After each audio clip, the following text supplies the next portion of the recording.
Hey listeners, Mallory Willsea here, Chief Producer of the Enrollify Network. I get the privilege of working alongside all of our creators at Enrollify, but I wanted to take just a quick moment to tell you about why I love the Talking Tactics podcast hosted by Diana Kibbolds. Every other Tuesday, Day drops a new episode where she focuses on a single tactic that moved the needle on any enrollment metric, from inquiries and booth visitors to apps completed and deposits, even registrations, you name it. The catch? The tactic had to be done with limited resources, either by a single person or a small but mighty team, or limited time, or maybe without a lot of money. The podcast format is fun and engaging, and it's just different from the more traditional 60-minute interview style shows. If you work in enrollment management or marketing, be sure to give Day's show a listen. You can subscribe to the show by visiting podcast.enrollify.org or just search Talking Tactics wherever you get your podcasts. Hit it! That's what I'm talking about. Wait! Okay, now, from the beginning. Hit it, boys. Welcome to M&A in Higher Ed, a special 5-part pulse check series on mergers and acquisitions within the higher education sector, brought to you by Enrollify and Element 451. I'm Kin Sejpal from the University of Redlands, and over the next 5 weeks, I will be your guide through the intricate process of institutional consolidation and what it signifies for our industry's future. By examining both the challenges and successes, we can better prepare for the evolving landscape of higher education, ensuring that we navigate these changes in ways that strengthen our institutions and serve our communities effectively. Now, let's jump into today's episode. Hi, Ian. How are you? Good to see you. You as well, Ken. Thank you. Thank you so much for joining us today. I'm looking forward to our conversation. Yeah, me as well. I really appreciate you reaching out. Well, let's just start broadly with what is your take on M&A in higher ed? Because I know you have an opinion on that. You have maybe a few opinions on it. So talk to us about M&A in higher ed.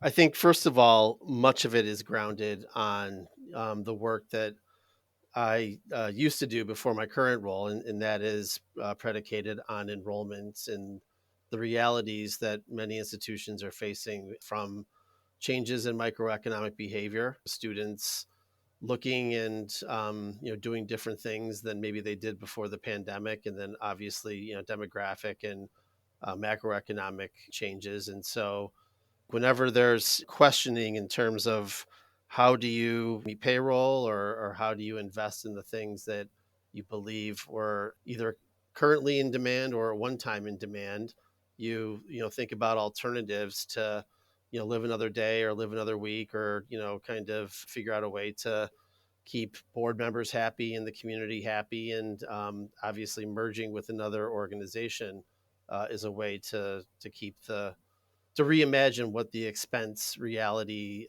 is, particularly as it relates to duplicity of tasks, or overhead that may exist within the physical plant. Those are logical ways that you'd think about cutting costs without having to focus too much on people, which is very painful, and oftentimes is the value and the quality that people pay for when selecting to join a community. So as the pressures intensify, and as salaries remain stagnant, although they have come up as of late, primarily because of inflation, this is a conversation that I think many people are curious about, and especially boards are trying to understand how this activity that's a lot of times happens in the for-profit world, how it's structured and how it works in the nonprofit world. And I would say that the cultural parts of it, at least from my experience in being involved in these conversations and these projects and these decisions, they're much more cultural and much more predicated on the past than they are about what's possible in the future, which is a big part of the problem.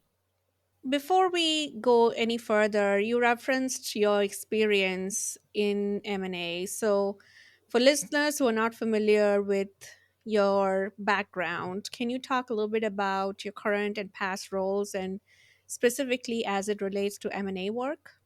I've been in education for my whole life since I graduated from St. Bonaventure University in the early 90s. And in some of those roles, I worked in consulting, which in those capacities were often, not oftentimes, sometimes involved in questions around, who should we partner with? Who should we merge with? Who should we, do shared resources with? Mm, Those were kind of common questions that came up through that work. And then from the institutions that I worked for, there were a couple of situations from which we were in active conversations with merging.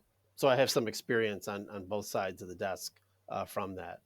I would say in the last, 5 to 10 years, um, the conversation about what's possible and the conversation about who may be interested, those seem more and more common, particularly as it relates to gaps in programs from which some institutions are interested in looking at other institutions for filling those gaps. A good example recently is Drexel's acquisition of a small healthcare college in Philadelphia, mm-hmm. just kind of filling the hole that they had and doing it in a much faster, much more expedient way. Those seem to be more popular conversations in boardrooms and in executive tables.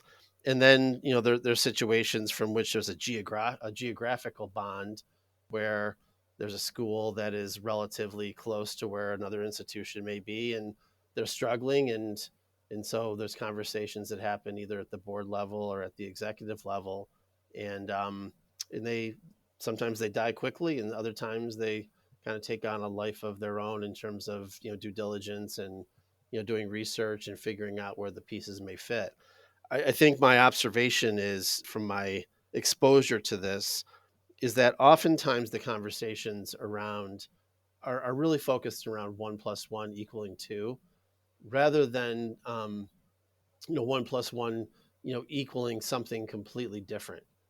And the future of education, you can only cut costs so much in the short term and so much in the long term. Mm-hmm. And it felt like a lot of the conversations that I was involved in were really predicated on cost cutting. Mm, How can this organization cut their costs so that they can stay alive for whatever that next milestone is, or whatever the mm-hmm. next kind of time frame is that they hope to kind of put this aside and ignore it for a while. Whereas I think the best examples in higher education are ones that are looking at a merger, or looking at a more extreme level in acquisition, to get into something that neither of those organizations are participating in, but either through geography or through some kind of accreditation that you may have, you can innovate and do something novel. And Mm-hmm. to me, those are the ones that will probably have the most opportunity before you're just kind of helping to mask an expense problem. For institutions that are looking to merge, I do agree that there is often maybe a lot of focus on finding efficiencies. In other words, yeah, the cost cutting and how does this economically still feel viable in the short term. But you and I, when we talked about this a little bit before, you mentioned a little bit about the idea that, that is very short sighted. And if we don't pursue this as an option, which is one of the very few ways of keeping up with the economic pressures right now, what other alternative is there, if any? Well, yeah, I mean, I think one of the things that is a starting point from a strategic perspective is if you look at kind of the most in demand skill sets that will exist either 5 years, 10 years, 15 years out, they don't exist within a specific academic discipline, but they fit within the spaces between 4 or 5 academic disciplines. And I hate to bring up the obvious example, but artificial intelligence is, it's a great example Mm-hmm. of technology combined with psychology, combined with neuroscience, combined with policy, combined with all kinds of elements that exist typically across multiple academic disciplines and domains. But if you're going to be a serious participant in that area, either non-credit or training or academic program, you have to have a rich capacity across all those areas. And so, one kind of interesting thought would be if I'm an institution A and we're just a technical school, but we really don't have a rich background in psychology or a rich background in neuroscience or whatever, go find a partner or a merger that allows you to kind of bring the strengths together and build Mm-hmm. something new, rather than, again, this idea that the stronger institution acquires or merges with the weaker institution just so they don't have to patch their roof. Yeah, again, kind of just purely from an expense perspective. And I think the other thing which is interesting is, we'll probably see more multinational types of mergers and acquisitions as well. Mm-hmm. Historically, you saw that at NYU and some of the work that they did back in the 80s and the 90s. As we seek to create a much more global educational experience, you hopefully will see some more of that. Again, more strategic and forward thinking rather than desperate and just trying to cut costs.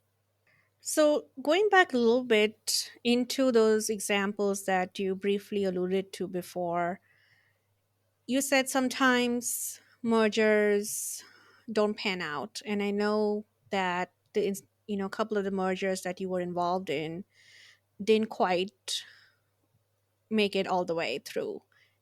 What happened? And was that a good outcome considering all the circumstances there? They're very rational, emotional processes. From my experience, they tend to start out very rationally. Like, the two of us, if we did this together, can, defer expenses here and, do this here. And, you kind of, not in a creative novel way, but just, imagine a world where the two organizations are together. And again, a lot of it is expense based. And rationally, that makes a lot of sense. However, the emotional part of the last part of the process, you know, people's reputation and ego and reflection of them of how they see themselves in the mirror Hmm. gets, those are the last minute things. People, particularly when they don't want to be the person to make that final decision because it's their decision and their legacy, Mm-hmm. it becomes a huge problem. And so they were kind of last minute type of deals. In those scenarios when the emotions came into the mix and the decisions kind of may have steered in a slightly different direction than was originally intended, now looking back, do you think that the outcome was worth it? Do you think that the emotions actually got in the way of what could have been a very strategically sound decision that should have been pursued? What is your, if you were to look back and say, well, actually this worked out for the best, or actually I wish this didn't happen, I wish we had gone all the way through, what is your retrospective look in as you look back at those opportunities? Yeah, I think the starting points need to, for success to truly happen, where all parties feel validated and where the risk of the emotional late decision gets set aside, is much better planning in the beginning in terms of what the future can look like Mm-hmm. or what the future should look like. And so again, my observations were such that it was very budgetary driven, very expense driven, and not very mindful of what the possibilities are. And so by nature of that, there's a winner and a loser. Everyone has to feel, I think, if they feel like everyone's a winner in the beginning, in that, the name gets preserved, which is a huge deal. Oh yeah. And how that happens, it becomes the starting point, so that you can kind of get that out of the way. And then the second piece is what the strengths do together to build a new program, new offering, new geography, new blah blah blah. Modality. then it builds momentum to kind of carry it through to the end. Where if that groundwork isn't done in the beginning, you have nothing to kind of agree upon looking back. Like it's easy to pull the plug because again there's a winner and there's a loser typically, and no one likes being the loser. Mm-hmm. Um, so I would say that that's what I would offer in terms of a consultative process that helps imagine a better future for both places. That obviously there's going to be strength in one organization and weakness in another, but it doesn't feel as draconian, especially in the last minute part of the process. That brings me to the question, is there a win win scenario? Probably never equitable, but it sure could be probably closer, Mm-hmm. particularly if it's done before things become too dire for whoever is kind of bringing the less to the table. Like in for-profit work, as the idea of M&A is not often predicated on an organization not performing well, or not because of it's oftentimes because there's assets that are performing incredibly well that when merged with this other organization become 2x or 3x. Now there's oftentimes collateral damage to that in the form of employees, which is always tragic. But there's a ton of examples where you have strength and strength creating this vision of more Hmm. strength, and those are the ones that it seems are the at least in creating novelty and innovation and new realities, just create more opportunity. As board members, these probably should be conversations, whether you're in a strength of position or a strength of weakness, or you've had a couple good years or a couple of meh years, that you're thinking about what's possible. Mm-hmm. And that to me feels like a much more comfortable starting point for everyone, rather than this place has been sucking wind for the last decade. What are the assets that we can absorb to make ourselves better, and just have it be a name only, which again creates scars. I love this whole framing that you've carried through the episode around what's possible. So my question is, if M&A is not possible, what else is possible in this time of enrollment struggles, of high cost, of higher ed trust issues? I mean, you name it, there's headwinds. So, what is the alternative? Are there alternatives? Absolutely, it takes incredibly strong leadership to lead an organization through the understanding that the current product has a limited set of value compared to what people need to either pay or borrow for it, and what are we going to do about it? I mean, that's those are the core questions. And I think part of also these kind of big change movements is that there's good examples of really great leadership that has essentially changed the scope of an organization without feeling like even internally there's winners and losers. Like whenever there's kind of new novel concepts, new ideas, new programs, we're going to do this. There's always internal strife oftentimes around, well, that's going to take resources away from me, and so in some ways, really great change management and change leadership is looking internally in the organization, doing M&A work within that organization, right?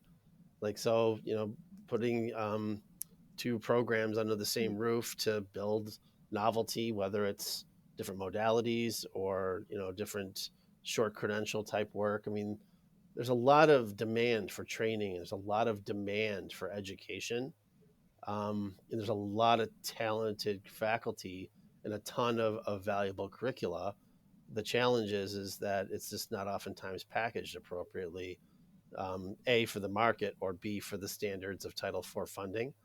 And so, even the Title IV funding laws are starting, it feels, to kind of loosen up a little, primarily through the bipartisan Pell Act that is sitting somewhere on Capitol Hill, where Pell can and Title IV can be used for short credentials as long as they meet this set of criteria. I mean, what a huge opportunity for academia to repackage and represent some of the things that are skill based primarily, but also things that maybe people will pay for that they wouldn't pay for before if they were either shorter time or combined with other disciplines. Hey, it's Mallory. Exciting news! I'm hosting the Engage Summit in Raleigh on June 25th and 26th, and I'd love to meet you there. Together, we'll dive into the mind of the modern student, what fires them up, how they interact, and what they expect in today's digital age, and how tools like AI help put them in the driver's seat of their education. We have some terrific speakers, including our closing keynote, New York Times bestselling author Jeff Selingo. Sessions will dig into practical ideas and innovative strategies to get your team more student centered and ready to adopt AI.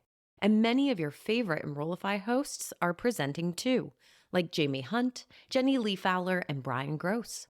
Use the discount code Enrollify50 for an extra $50 off your registration. Learn more and register at engage.element451.com. We can't wait to see you there.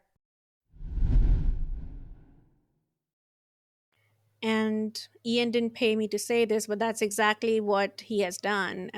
So, Ian, as the president of the Golisano Institute for Business and Entrepreneurship, it seems to me from where I sit that you have pursued this path and you have taken a bold, innovative step. You've done what I would describe as true innovation. Can you talk a little bit about your current role and types of skill what types of skills are you teaching and what type of education is encapsulated? Yeah, and just to be super transparent, none of what we could do would be possible without the very generous philanthropy of a local benefactor here in Rochester, New York. His name's Tom Golisano. And so, what Tom has allowed us to imagine is a shortened timeline to an entrepreneurially focused business education that really focuses on kind of the most, at least from our perspective and employers' perspective, the most salient elements of a business education, and making it available to individuals who fall into a couple of different categories. One, those who may have been impacted by life events from which they can't re-enter a traditional model of education, and so a shortened timeline, less expensive, allows them to be relevant to the workforce. And then the other big unmet demand are those who are serious about starting their own businesses, and that can be individuals. We have students right now that are in their 50s, and we have students that strike that chord that are in their 20s, but their common bond is that they want to learn finance, accounting, marketing, supply chain, all from the perspective of an entrepreneur's mindset. And so the Golisano Institute, teaches behaviors and attitudes that are important for building your own business. They obviously teach the knowledge required to be successful in understanding all those areas. And then the third piece is coaching and mentoring to help them find the people and the networks to either be an entrepreneur in a company or strike out on their own. So what we're doing is, I wouldn't say incredibly innovative. We've just kind of identified the most important priorities Hmm. for our goal. And our goal is to get people into middle high skilled jobs or to help them build a business. And that's razor focused. Love that. That's great work. And in full transparency, Ian and I worked together at RIT Rochester Institute of Technology, where we crossed paths. And even there, I was in awe of Ian's thinking about exactly what you said, Ian, which is look inside first. I mean, maybe M&A begins at home, and try and see what kind of efficiencies we can bring by just having, by not by cutting. I mean, it's everything does not have to be additive. By merging some programs and having the collective strengths really help enrollment and reputation of those programs, and then packaging them. And one of our famous case studies being the new economy majors. I think those types of things have proven to be effective, at least last time I was there, and last time hopefully when you were there too. What would your advice be to leaders who are looking to forge ahead in a bold way, but also get the board along for whatever it is that is possible. You talked about what's possible. I'm pretty sure there are leaders out there who have ideas and who have big ideas and who want to pave the way for something that perhaps hasn't been done before, or perhaps there's an untapped opportunity like you found. What would you say to them, and what would you say in terms of like how do you get people along for that whole kind of, okay, let's get out of this traditional mindset and go in this direction? There's a gentleman who I really enjoy speaking with as much as we have time to connect. His name is Brian Zucker at Human Capital Oh, Research, and yes. Brian, he's trained as kind of as a policy economist, but he does really good work in terms of statistical analysis, primarily in terms of price elasticity, etc. Recently, he sent me a list of the 20 most in demand skills, through Indeed and through, these job posting websites. And, we were just kind of talking through it. And again, none of these connects cleanly to a specific major at a traditional college or university. And so there's obviously a mismatch, Hmm. in terms of where the opportunities may exist, and what the programs or the majors are. For leaders that want to kind of frame their organizations for some of these knowledge bases and skills, there's tons of opportunity. You just have to build the legal case, legal not functionally, but legal, like from an argumentative Hmm. perspective, that's just rock solid. And try and not use fear, uncertainty, and doubt as the mechanism to drive behavioral change, but more about, having trying to get everybody to see how important, these novelties can be to ensuring everyone has a future. And I know that's easily said, and it's probably a little bit too glib, but um, I do think that there's tons of things that people can do. The other thing is I do believe that there's a growing demand, and there will only increase in demand for middle experiences between high school and college.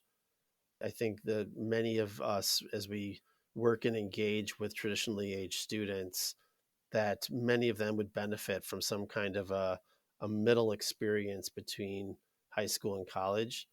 And colleges and universities have all the resources in the world to develop those and make them cool and make them socially and emotionally endearing. There's some other ways to just kind of think differently about, take the assets and the capacity of a college and university and just come up with new offerings. It may not be a full tuition return, but I think, But you'll have a pipeline 20 to cents on the dollar is better than 0 cents on the that dollar. too. Yeah. Plus the pipeline Yeah. opportunities and such. Right. Exactly. Yeah. Yeah. Well, you heard that from Ian. I mean, if you end up doing something like that, make sure there's royalty back to Ian Mortimer.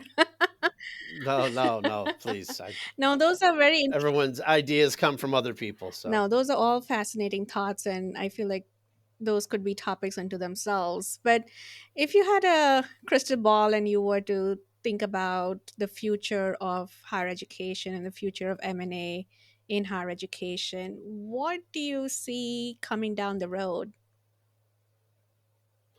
what I hope for, maybe a better way to frame it, is that, the schools that have wealth, um, they're fine, Hmm. right? I mean, they live in a different world than the majority of privates, particularly, maybe similarly to publics, but I just don't know enough about the public space to comment on it.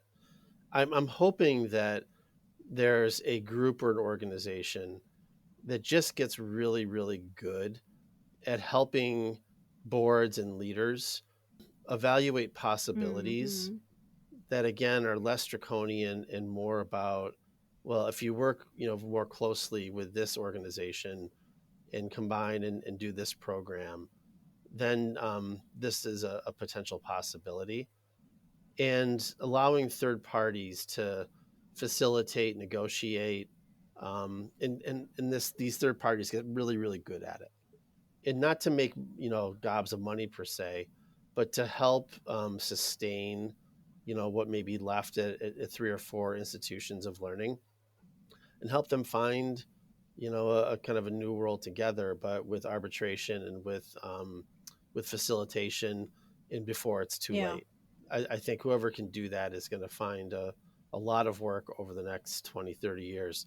And the other thing that is, I think, potentially personally or societally tragic is that, many of the institutions that are struggling exist within rural areas, Mm-hmm. and oftentimes those institutions are the cultural, economic, social lifeblood of those smaller Mm-hmm. rural communities. And if they start eroding and they start going away, it's going to exasperate the challenge of rural America for many communities. And so, again, figuring out ways and solutions for them, I think, would be very, very helpful.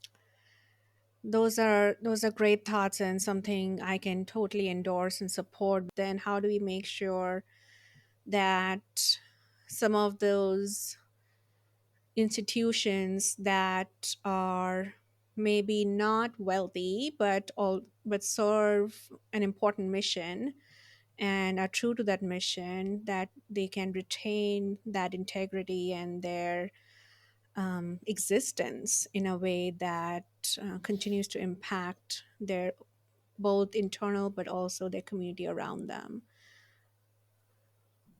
And, another good example, it's not necessarily an M&A example, but it's absolutely a partnership example that I believe is proving itself to be very valuable, are really, really well managed shared resource organizations. So, as an example, in Vermont, there's a consortium called the Green Mountain. I can't remember exactly the suffix to it, but essentially Middlebury, Champlain, St. Mike's. I mean, they share human Yeah. resources, they share technology, they share payroll, and so there's other ways to solve the cost problem.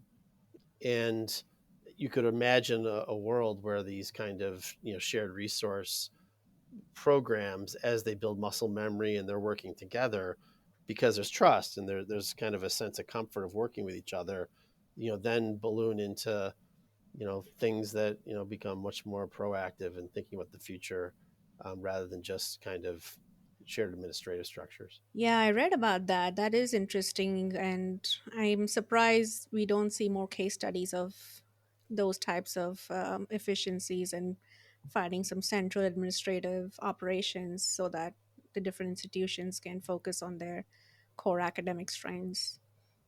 Yeah, and if you do it over time, then it's planned personnel rather than having to be, cutting people. So, Ian, what would you constitute as success? And have you seen some successful mergers in your tenure, whether it's your own experience or outside? The one merger that I was a part of on the tail end, not in the beginning, but fully a part of the execution, was at Champlain College in Burlington, Mm-hmm. Vermont. And there was an acquisition of a small college in Montpelier called Woodbury College. And Woodbury had a strength in mediation. And so that was what I recall as being kind of the primary. There was another one too, but that was the primary program that was absorbed into Champlain. And, getting back to the idea of there not being a loser, I would say that the leadership of Champlain, in partnership with the leadership of Woodbury, really did a great job of working together so that at all times, at least, it felt Mm-hmm. equitable. The leadership of Woodbury was actually a part of the Champlain faculty, so that individual came on board and um, kind of continued on in terms of instilling some of the most important cultural assets of Woodbury. And and again, I think there's probably, a cultural distinctiveness with this example, in that, there's a distinctiveness with Vermont. I mean, Vermont absolutely has kind of a common bond amongst the schools and the colleges and the state and the people, that probably allowed this to happen more smoothly than maybe it would have happened if the school were in New Hampshire, as an Mm. example. But again, getting to the idea of leadership's responsibility, the president of Champlain at the time, and the president of Woodbury College made it such that, again, it felt like it was as equitable as possible, and it felt like everyone was winning as a part of this acquisition merger, whatever you want to call it. The other thing that it did, actually, the more I think about it, is that it allowed this program to move from truly only face to face to Mm. online. And because Champlain College has a rich history in online education, and mediation at the time was probably not something that could be thought about as not being face to face. The instructional designers and the leadership, essentially were able to launch it as a whole new offering to a whole new market. Again, strength coming together to create something brand new. So there's a good example of what's possible. Strong leadership, common vision, both sides feeling like they're equal partners. And then again, innovation and novelty coming about as a result of the work together. Thank you. And I'm smiling because at Redlands, and those who have heard this series throughout the recordings may have heard me say that University of Redlands is at the beginning stages of merging with Woodbury University. So we also have a Woodbury University, not college, but maybe if all Woodburys go the same way that yours did, I think we have a great success story on our hands to come as well. So that will be exciting for us. Yes, absolutely. Hope it is. Thank you. Well, Ian, or should I say President Mortimer? Mm, No, thank you're too kind, Ken. I and Dr. Mortimer. So since we last talked, you have become both a president and also earned a lovely title in front of your name. So it's only becoming that I use that appropriately. But thank you so much for your insights and wisdom. You've had a great deal of experience, but you also are always thinking about what's ahead, and that was evident throughout this episode. And if people want to pick your brain and learn more about the possibilities, if you will, where can they find you? Yeah, golisanoinstitute.org is our website. All of our employee community are listed with our emails, so mine's on there. Great. Thank you so much once again, Ian. It was such a pleasure talking with you today. Thank you, Ken.